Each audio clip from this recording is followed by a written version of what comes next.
Znaš, škola te nauči datume, formule i pravila. Ali postoji jedna škola koju svi moramo da prođemo. Škola života. I za nju te niko ne pripremi. Niko te ne uči kako da preživiš kada ostaneš sam sa sobom. Niko te ne pripremi na to kako boli izdaja. Kako je to kad daješ sve od sebe, a zauzvrat dobiješ ništa. Ne uče te kako je kad shvatiš da nisu svi ljudi iskreni i da se snovi ne ostvaruju uvijek onako kako smo i zamišljali. Život ti vrlo rano pokaže jedno brutalno pravilo. Nije pravedan. Vidiš kako neki ljudi dobijaju prilike koje možda i nisu zaslužili, dok drugi rade tiho, pošteno, godinama i čini se da ih niko ne primjećuje. I baš tu većina ljudi napravi grešku.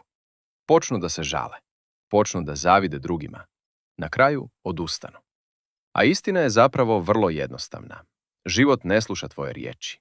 Život gleda tvoje reakcije. Svaki put kad padneš, život ti postavi jedno te isto pitanje. Hoćeš li ostati dolje ili ćeš ustati pametniji? Bol koju osjećaš nije kazna. Bol je lekcija. Razmisli malo. Najveće životne promjene se ne dešavaju kad si sretan i kad je sve potaman. Dešavaju se kad si slomljen, kad dotakneš dno. Tek tada upoznaš pravog sebe. Bez maske, bez izgovora, bez laži. Zato su ljudi koji su prošli najteže bitke često i najtiši. Oni se rijetko hvale. Oni ćute. Jer znaju koliko snage je potrebno da se ćuti i samo nastavi dalje. Ako stalno čekaš savršene uslove da nešto započneš, nikada nećeš ni krenuti. Ako čekaš da strah nestane, nikada nećeš pobijediti. Hrabrost nije odsustvo straha. Hrabrost je odluka da ideš naprijed, iako te strah izjeda iznutra. Zato, sljedeći put kad ti se desi nešto loše, prestani da se pitaš zašto se ovo baš meni dešava.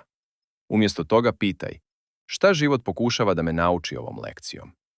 Jer onaj ko nauči lekciju, prestaje da ponavlja iste greške. Na kraju krajeva, pobjednik nije onaj koji je imao najlakši put. Pobjednik je onaj koji je imao 1000 razloga da odustane, ali nije. Zapamti dobro ovo. Život ne pamti tvoje izgovore. Pamti tvoju istrajnost.